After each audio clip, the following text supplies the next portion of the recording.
สิ่งใดการกระทำใดๆที่กระทำแล้วบ่ว่าจะเป็นการคิดกระทำทางความคิดทางวาจาเว้าทางกายกระทำสิ่งใดที่กระทำแล้วที่ให้เกิดความสงบเย็นนั่นแหละเอิ้นว่าบุญเกิดได้ตั้งหลายอย่างหลายทางคนบุญนี่เราต้องทำความเข้าใจดีๆซะก่อนความสงบภายในใจเราเองสงบเย็นแล้วก็เป็นประโยชน์ไม่ทำร้ายเบียดเบียนผู้อื่นให้เสียชีวิตและทรัพย์สินพร้อมตลอดทั้งไม่ทำร้ายตัวเองไม่เบียดเบียนตนเองพร้อมนี่เอียดว่าบุญอันเกิดจากการให้ทานแล้วต้องบ่หวังผลในทานบ่มีจิตผูกพันในผลในทานบ่ได้สั่งสมในความอยากใดนั่นอยากใดนี่อยากเป็นนั่นอยากเป็นนี่โดยอันเป็นตัณหาอันเป็นทางโลกนะท่านแล้วอยากได้ทรัพย์สมบัติได้หลายอยากเป็นกษัตริย์ดังสิไหมอยากเป็นเศรษฐีดังสิไหมนั่นแหละบ่แม่นท่านโดยหวังผลในท่านมีจิตผูกพันในผลของท่านแล้วเป็นการเสียสละออกท่านนี่เพื่อพระนิพพานอย่างเดียวโลดนั่นแหละถ้าจริงตั้งจิตอธิษฐานกับอธิษฐานอุทิศผลท่านบุญกุศลกรรมดีที่เฮากระทำมาทั้งเบิดนั่นแหละให้แก่สรรพสัตว์แล้วก็ขอผลทานบุญกุศลกรรมดีนี่จงเป็นปัจจัยผู้ฆ่าจนถึงซึ่งพระนิพพานในปัจจุบันในชาตินี้เถิดโลดนี่จึงเรียกว่าเป็นบุญคือเกิดความสงบในตัวเองบุญอันเกิดจากการให้ทานบุญอันเกิดจากการรักษาศีลบ่ต้องไปกังวลตามธรรมดาอาชีพการงานของคนมันก็แตกต่างกันในเรื่องว่าบางคนก็ฆ่าสัตว์บางคนก็มีการหาอยู่หากินเกี่ยวกับอาศัยสัตว์มาเลี้ยงเจ้าของเองแต่ว่าบุญอันเกิดจากการรักษาศีลโดยเจตนาก่อนที่สินอนทุกคนก็ตั้งขึ้นมาโดยตนเองเจตนาตวิรัตตั้งใจรักษางดเว้นโดยตนเองก่อนที่นอนเขาก็ไหว้พระพุทธังธัมมังสังฆังนะโม3จบข้าพเจ้าขอตั้งจิตเจตนาในการรักษาศีลเนี่ย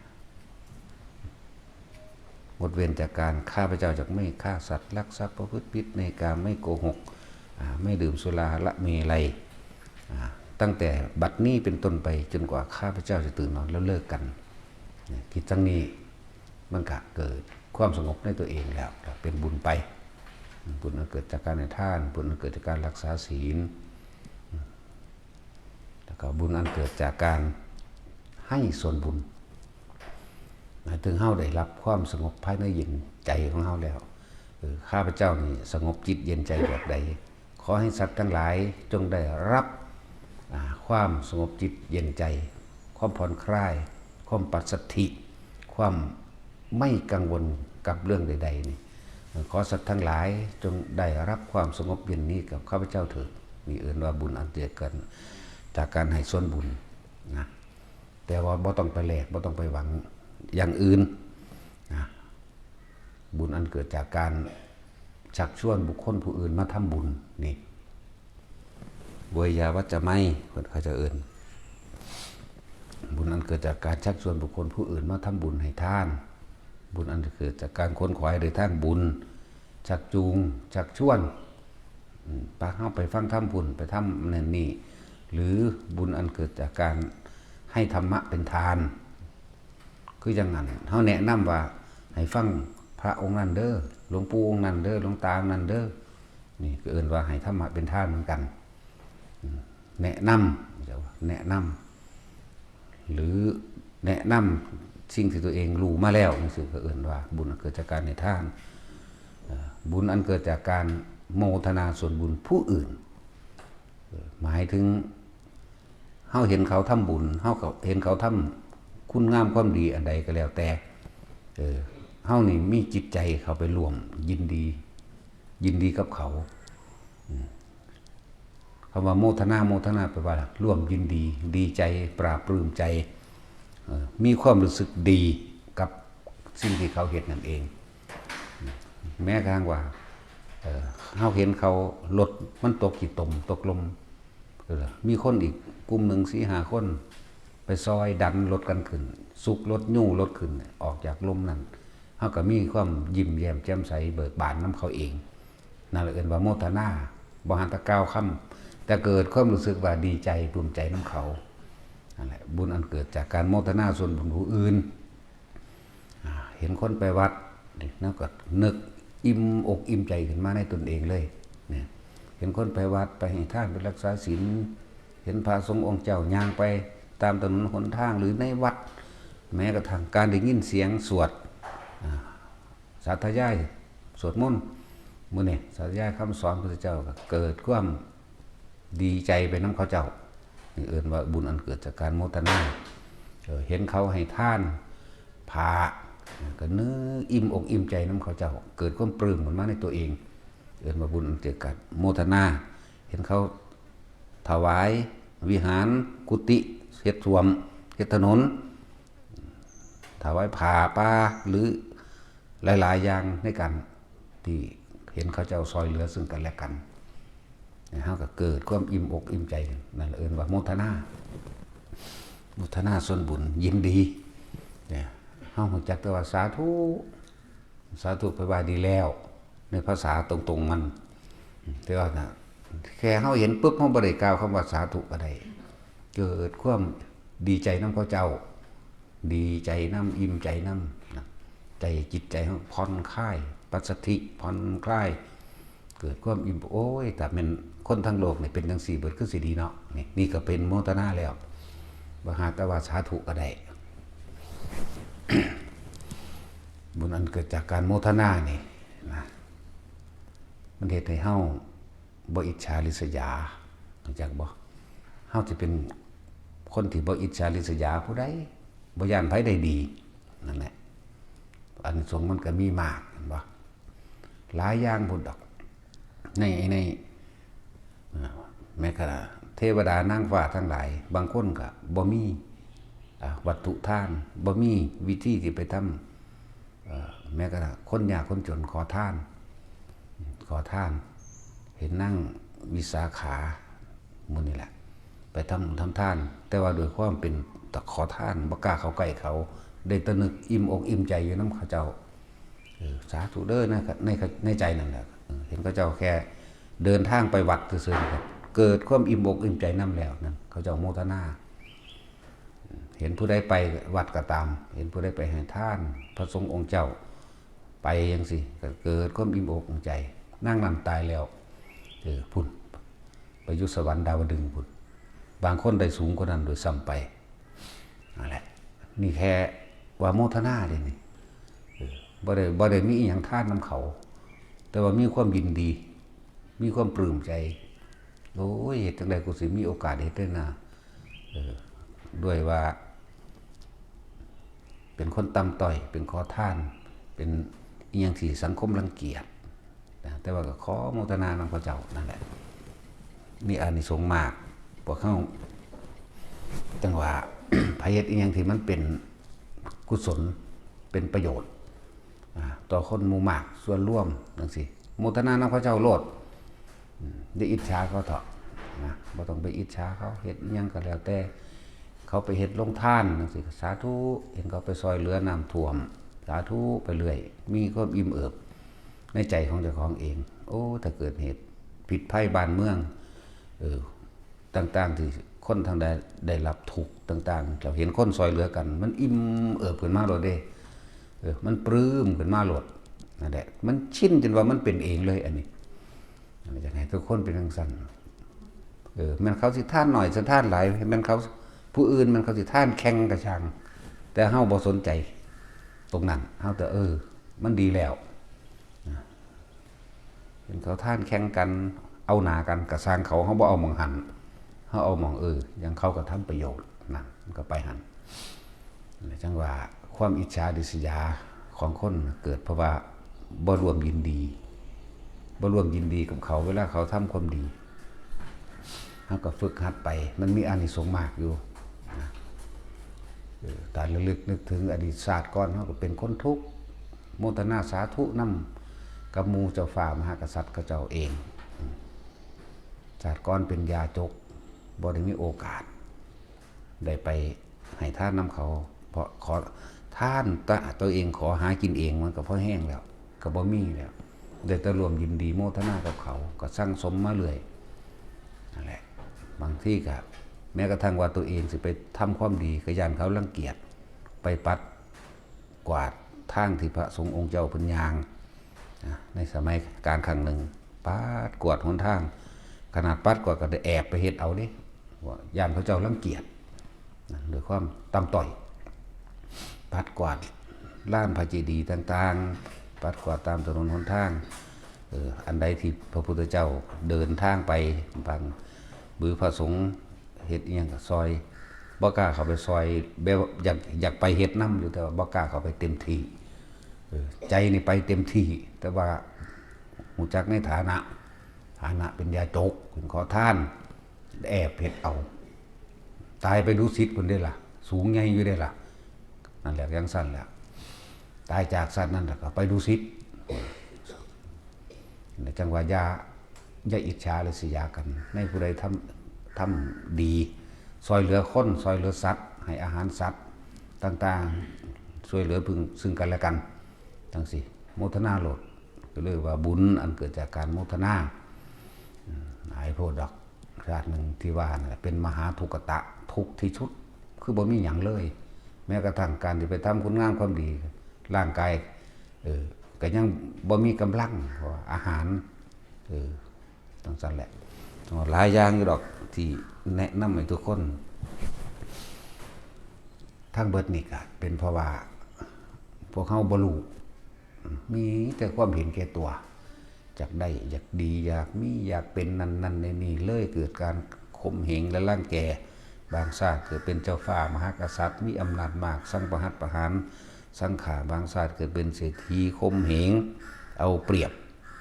ร่างแก่คนจนตะคองกับเวียนว่ายมารับผลของการจนมั่งของคนทุกข์มั่งบางชาติดูถูกคนที่เขาป่วยเป็นโรคนั้นโรคนี้ตัวเองกลับขึ้นมันได้รับความรู้สึกของเขาที่ไปดูถูกเขามั่งหลายอย่างนี่คือความบรู้ที่พวกเขาคิดดีก็ไปเกิดอย่างว่าคิดเร็วก็ไปเกิดทั้งสองคิดนี่ก็คือความเข้าใจผิดคิดว่าตัวเองถูกนั่นเองนั่นแหละถึงว่าเขาพยายามสละความเห็นออกให้เบิดสละความคิดเห็นในความสรุปสละความคิดเห็นที่สรุปความคิดเห็นของเองอันนั้นผิดอันนี้ถูกอันนี้ดีอันนี้เลวบ่มีผิดบ่มีถูกแต่เขาเข้าใจดีแล้วจังว่าอันใดก็ช่างสังสมสิ่งที่มันเป็นกุศลอย่างเดียว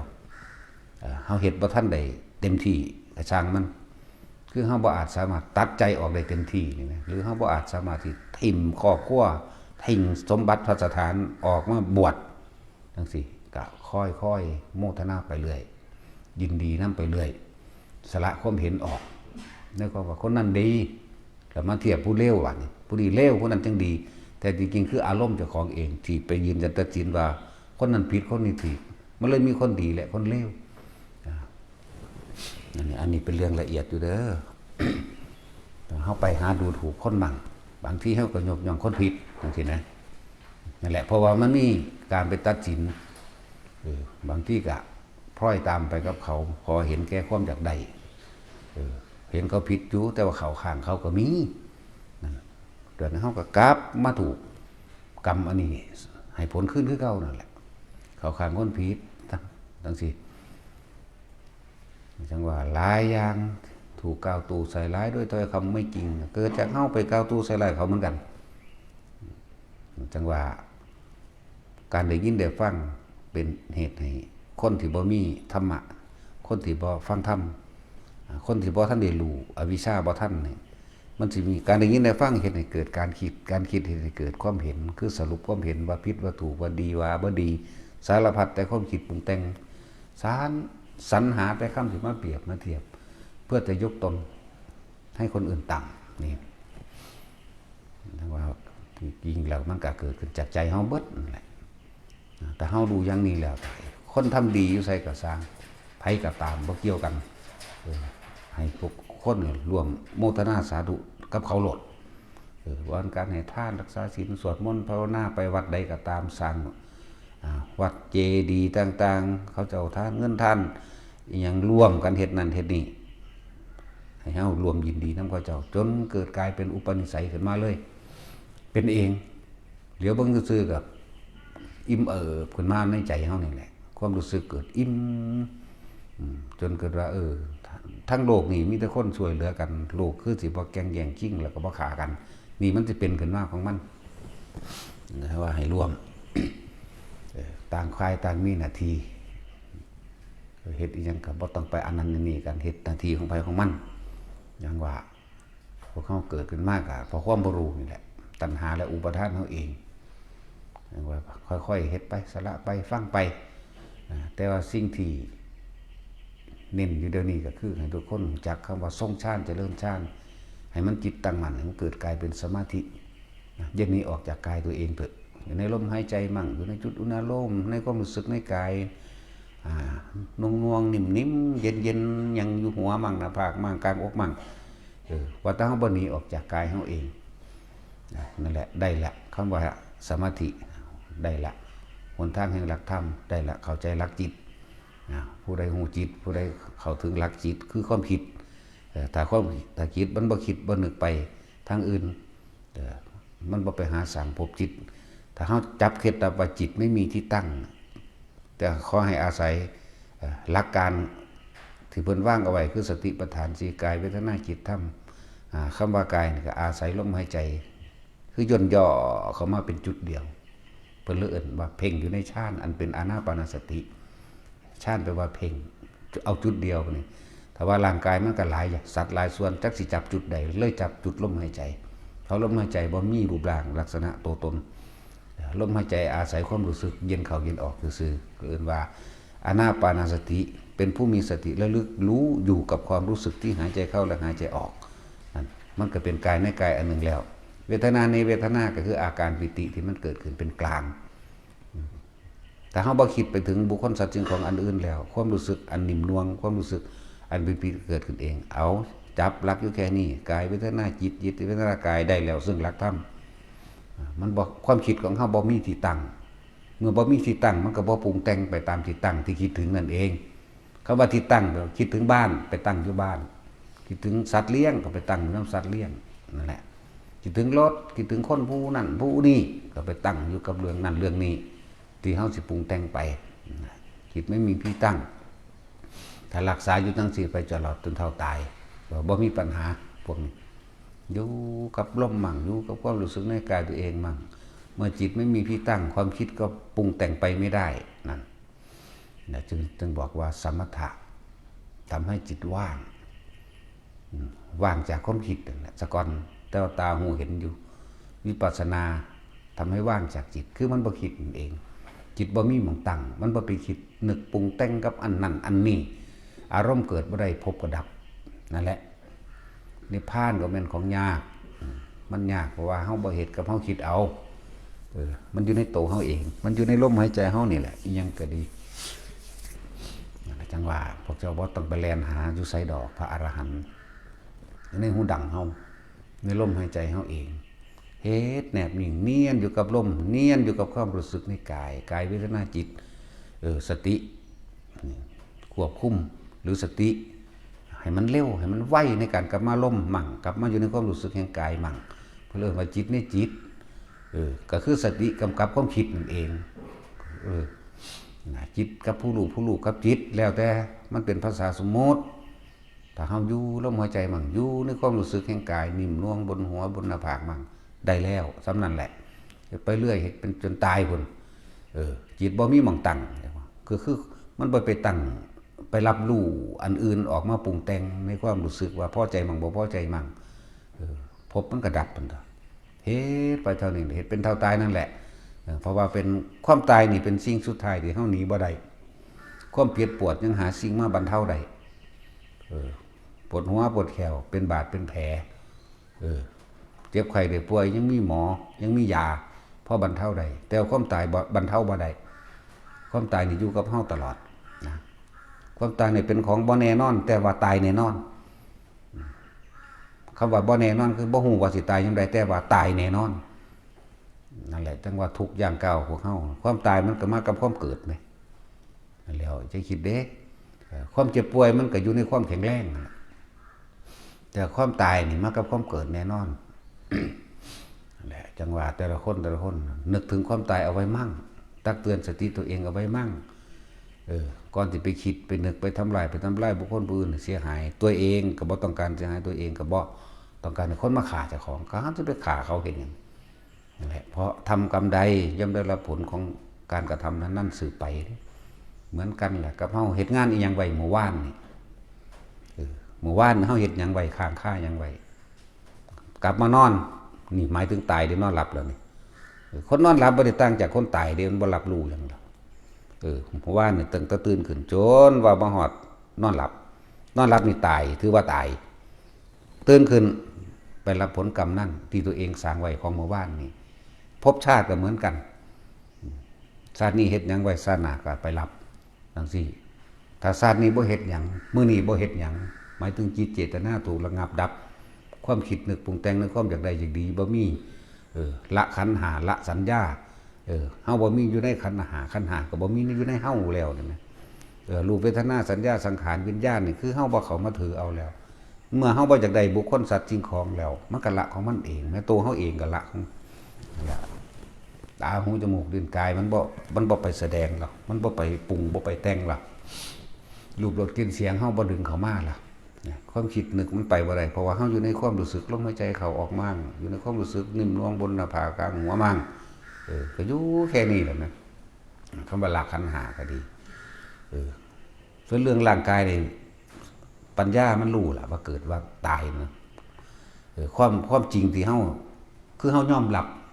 คำว่าปัญญายอมรับ